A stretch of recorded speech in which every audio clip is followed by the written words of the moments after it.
ഈ മണി അടിക്കുന്നത് സത്യം പറഞ്ഞു കഴിഞ്ഞാൽ കളിക്കണതല്ല കേട്ടോ, അതൊരു പ്രെയറാണ്. ഇതെന്താ സംഭവം എന്നല്ലേ, നമ്മൾ കാനഡയിൽ തന്നെയുള്ള ഏറ്റവും വലിയ ബുദ്ധിസ്റ്റ് ഗാർഡൻ, അവരുടെ ഒരു ടെമ്പിളാണ്. അതാണ് കാണാൻ പോയത്. നമ്മൾ കയറി ചെല്ലുമ്പോൾ തന്നെ സത്യം പറഞ്ഞാൽ ഒരു 5 സ്റ്റാർ ഹോട്ടൽ പോലെ കാണാൻ. ഫസ്റ്റ് തന്നെ അവിടെ ഉള്ളതൊരു ബാത്തിങ് സെറമണി. അവരുടെ ആ ബുദ്ധ പ്രതിമകളുടെ തലയിൽ കൂടെ നമ്മൾ വെള്ളം ഒഴിക്കുന്നു. അത് വളരെ പ്രാർത്ഥിച്ച് അവിടെ ഒരു പ്രാർത്ഥന എഴുതിയിട്ടുണ്ട്. അതൊക്കെ നമ്മൾ വായിച്ചിട്ട് വേണം അതൊക്കെ ചെയ്യാൻ വേണ്ടിയിട്ട്. പക്ഷെ നമുക്കത് ഭയങ്കര കൗതുകമായതുകൊണ്ട് കൊള്ളാലോ കുളിപ്പിക്കണ പരിപാടി, അങ്ങനത്തെ ഒരു പ്രതീതിയായിരുന്നു.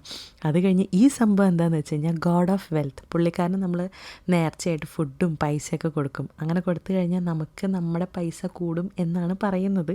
അപ്പോൾ അങ്ങനെ ഒരു ആചാരമുള്ളത് കൊണ്ട് എല്ലാവരും $1 വെച്ചിട്ട് സംഭവം കാണാൻ നല്ല അടിപൊളിയായിരുന്നു കേട്ടോ. എന്തോ 500 ഏക്കർ ഉണ്ടെന്നാണ് പറയപ്പെടുന്നത്. കുറേ നടക്കാനുണ്ട്, കുറേ പ്രെയർ പരിപാടിയുണ്ട്.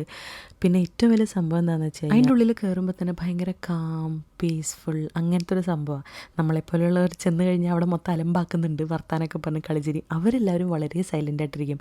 ഈ മണി അടിക്കുന്നതിനും ഒരു പ്രത്യേകത ഉണ്ട്. ഭയങ്കര ഹാർഡായിട്ട് അടിക്കാൻ പാടില്ല, പതുക്കെ അടിക്കണം, നമ്മൾ പ്രാർത്ഥന എത്തിച്ചടിക്കണം.